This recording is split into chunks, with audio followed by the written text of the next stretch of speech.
On 5 News, a life cut short. The aspiring paramedic murdered by a man described as an oddball. Nightclub CCTV caught 52-year-old Edward Tenniswood promising to get India Chipchase home safely. Instead, he led her to her death.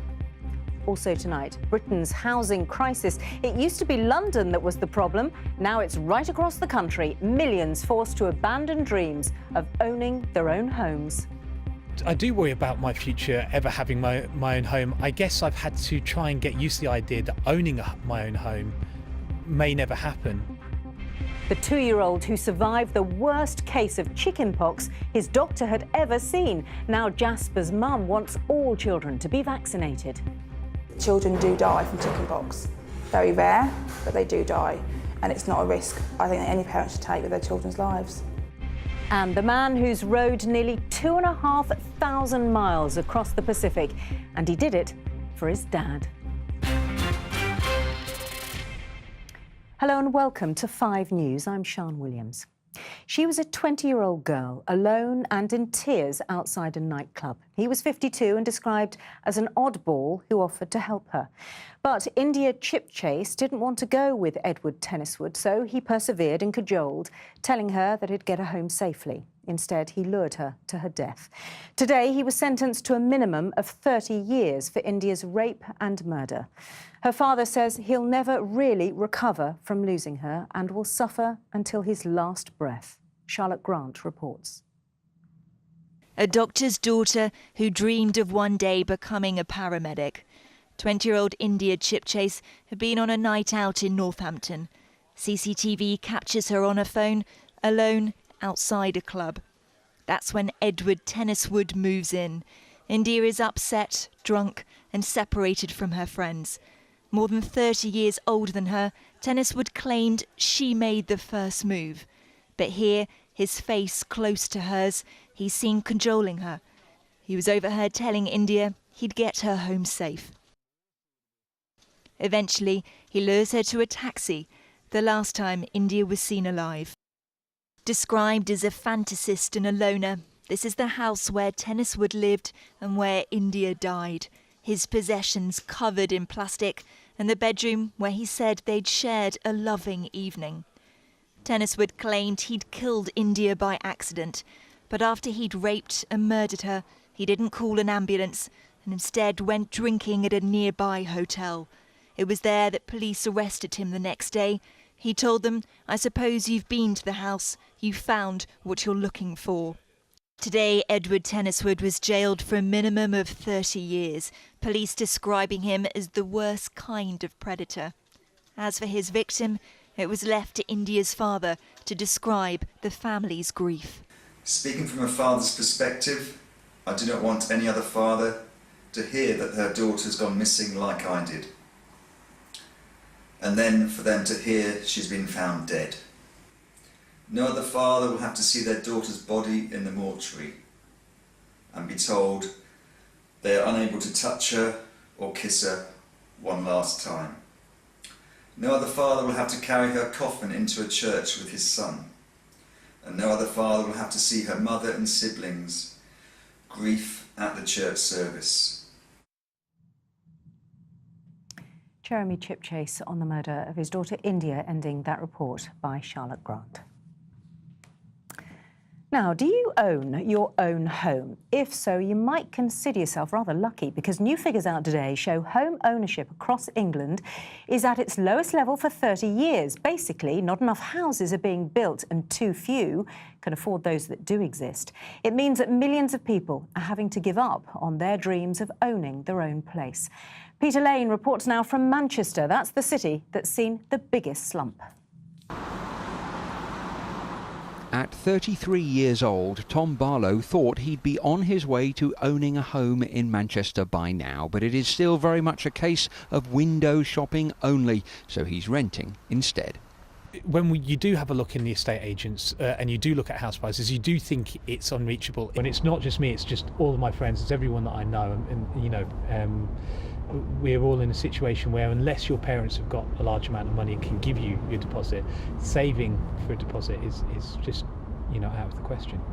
As cities like Manchester have boomed, home ownership has dropped from its peak just after the millennium to 1980s levels, wages lagging behind prices, high rents getting in the way of saving a deposit. Now, we're used to house price stories focusing on London, of course, but today's figures show just how much home ownership has fallen right across the UK in around the last decade. The biggest drop was here in Greater Manchester, down from 72% to 58%.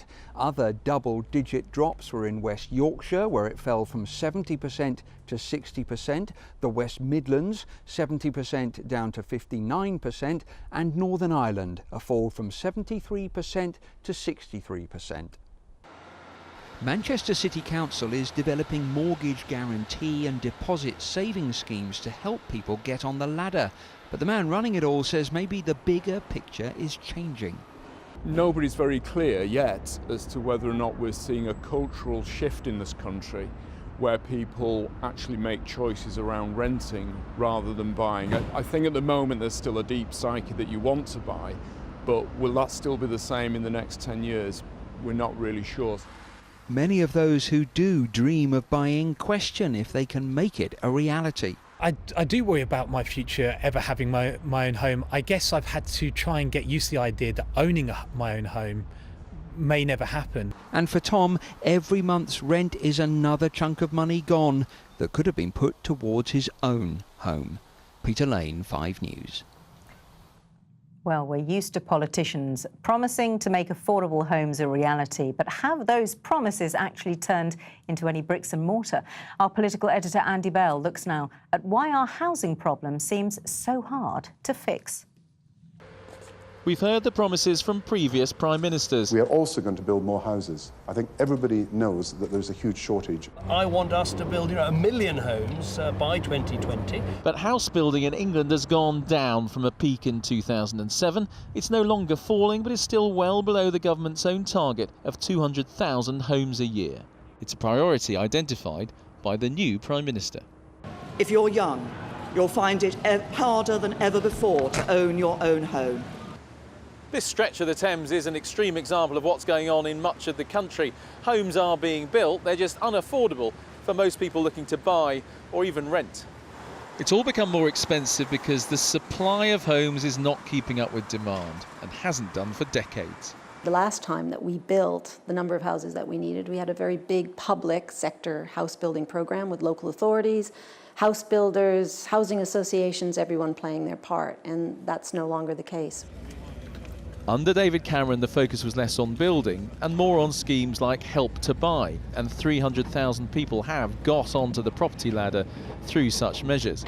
But they already had some money and might have got there anyway. It's questionable whether they would have got on the home ownership ladder eventually, and that the government schemes have essentially just accelerated their route to home ownership. And people who are on lower incomes have been missed out. Absolutely. But the new housing minister, in post just a few days, says that focus should remain. If you help some people that can't currently own into home ownership, that actually also helps people that are in the private rented sector or on council waiting lists, because it removes some of the pressure in those sectors. So it's a policy that actually helps everybody. Officially, the policy to build 1 million new homes by 2020 still stands. Hitting that target would go a long way to making housing more affordable to many more people, if it ever happens. And Andy, it is very complicated and there is no quick fix, but the desperate need for housing, well, it's as strong as ever, isn't it?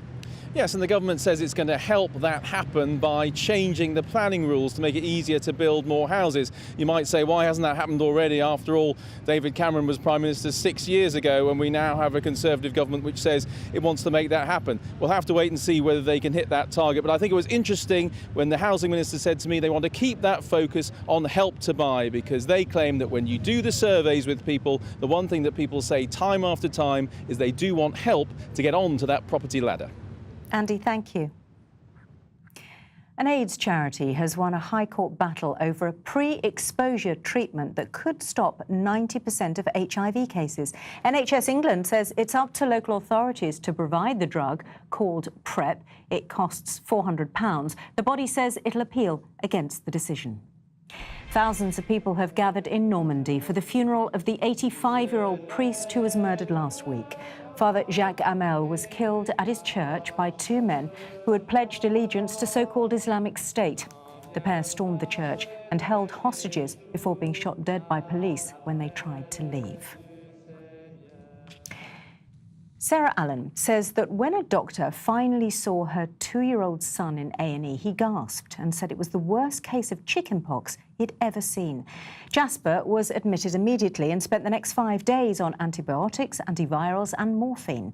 He's now made a full recovery, but it's that experience that's led Sarah to call for a national vaccination programme. Just a warning that Catherine Jones's report has some shocking pictures of Jasper right from the start. I think they were all pretty shocked when we walked in and I pulled the hood back of the pram and they were just like, oh my God. 5 days in hospital with the most severe case of chickenpox that the doctors and nurses had ever seen. We couldn't hold him, we couldn't pick him up, cuddle him because he was in so much pain. Yeah, it was quite hard seeing him so poorly. A fortnight later, 2-year-old Jasper's scars are healing, but his experience has led his parents to call for all children to be vaccinated against chickenpox as part of the national immunisation programme. My child was in hospital for 5 days, and if I was on the other side of the fence and that was someone else's child, I would be instantly getting mine vaccinated against it, because children do die from chickenpox. Very rare, but they do die, and it's not a risk I think that any parent should take with their children's lives. Some countries do routinely give kids the vaccine, among them Australia, the USA, Japan and 6 of our European neighbours, including Germany. But experts in the UK have refused to recommend a national programme because it's predicted it would cause an increase in adult chickenpox and a rise in cases of shingles, which is caused by the same virus, and because a programme would take 50 years to become cost-effective. This GP believes the current approach is the correct one. The reason this case has made the headlines is because it is so rare. Chickenpox is a mild illness. It's not like meningitis where 10% of children who get it will die. So you can't really use it as justification to spend the money and also give all of our children a vaccination that they don't actually need. The decision not to immunise all children in the UK against chickenpox was taken in 2010 and is under review at the moment, with a new recommendation due next year. Jasper's family hope their arguments will be heard. The Department of Health says it has to be guided by expert advice. Catherine Jones, 5 News. Still to come on the programme. The Briton who wanted to kill Donald Trump. His mother tells us why he should be sent home. And doing it for his dad, the man who rode 2,500 miles across the Pacific. All that and more after the break.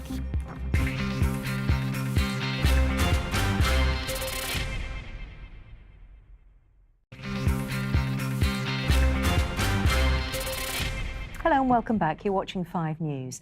The mother of a British man who said he wanted to kill Donald Trump has told 5 News she's terrified her son will die in prison. Michael Sanford is accused of trying to grab a police officer's gun at a rally in Las Vegas, but his mum Lynn says he has a history of mental health problems and would not have understood the consequences of his actions. Julian Drucker reports. Led out by police and booed by the audience. This is 20-year-old Michael Sanford, seconds after he'd allegedly tried to shoot Donald Trump. The next stop was a Nevada prison cell as the presidential nominee carried on unabashed. Thank you. Mr. Sanford, who has autism and severe mental health problems, now awaits trial and a potential prison sentence of 30 years. His family say he's struggling to cope and claim he's being held shackled and in handcuffs. I don't want my son to die in prison. He's been on suicide watch for 3 weeks. He's attempted suicide twice in the past. He's extremely fragile, you know, and that's why we need to get him back here to get him help and so that his family can support him through this.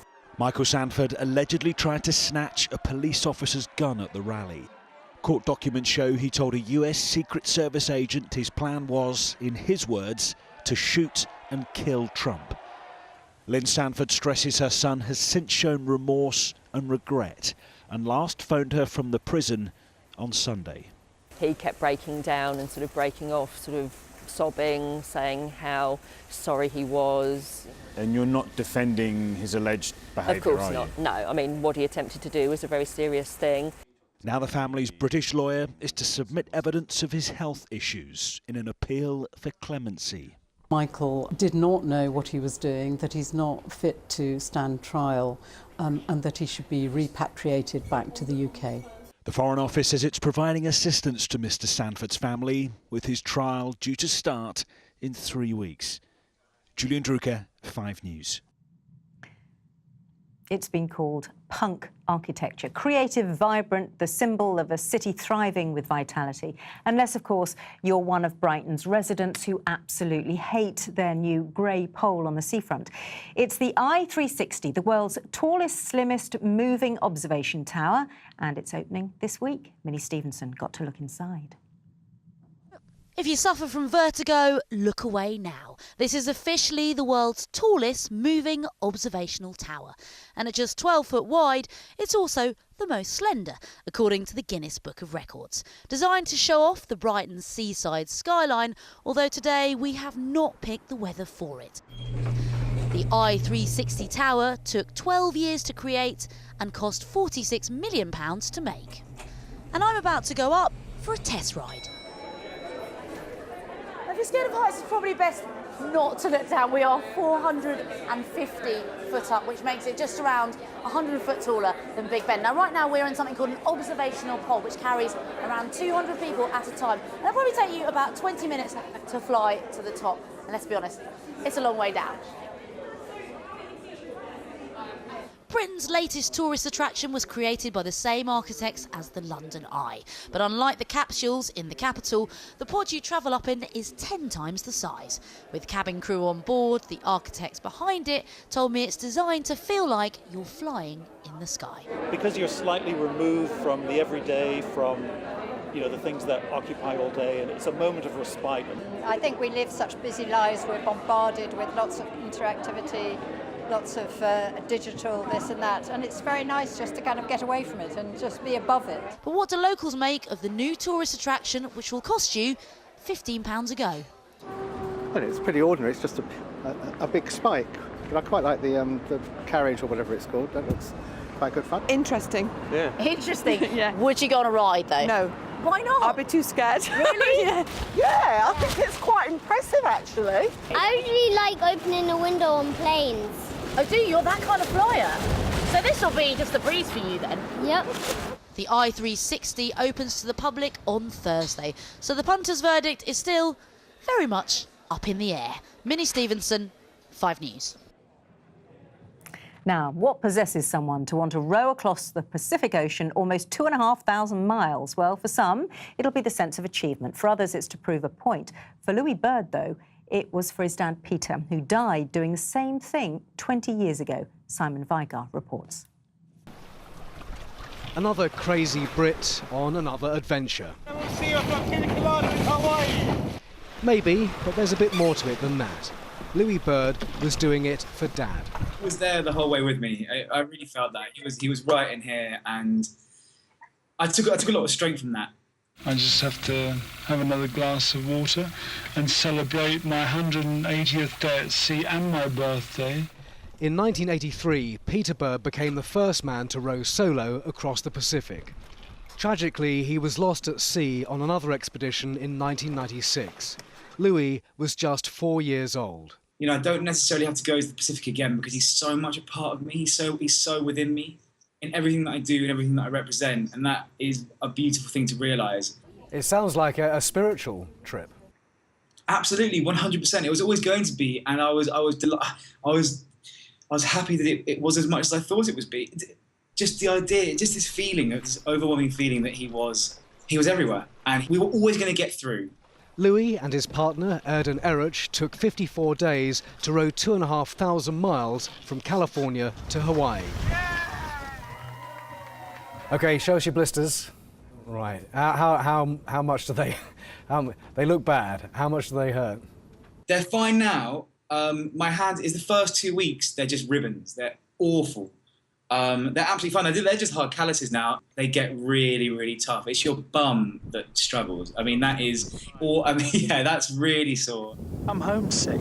I miss my family. I miss Louis very much. And Louis admits there were quite a few tears from him. I didn't think I would do that. I didn't think I'd feel right doing that, but it was emotional. I cried an awful lot out there. I was, at times just sobbing on the oars, rowing, getting out of my system, and then just talking to him, telling him about my life and how much he's missed, and I hope I'm making him proud by doing this. And I think he would be proud. Sometimes the destination is less important than the journey. Rarely has that saying been more true. Simon Viger, 5 News. Now, before we go, Danny's joined us to tell us what's coming up on 5 News tonight. Hello there. Hello, Sean. We're going to be talking about that court victory for HIV campaigners, because they say the £400 a month drug is hugely cost effective, but critics say there's a much cheaper way of preventing HIV and that the NHS is better off spending its money elsewhere.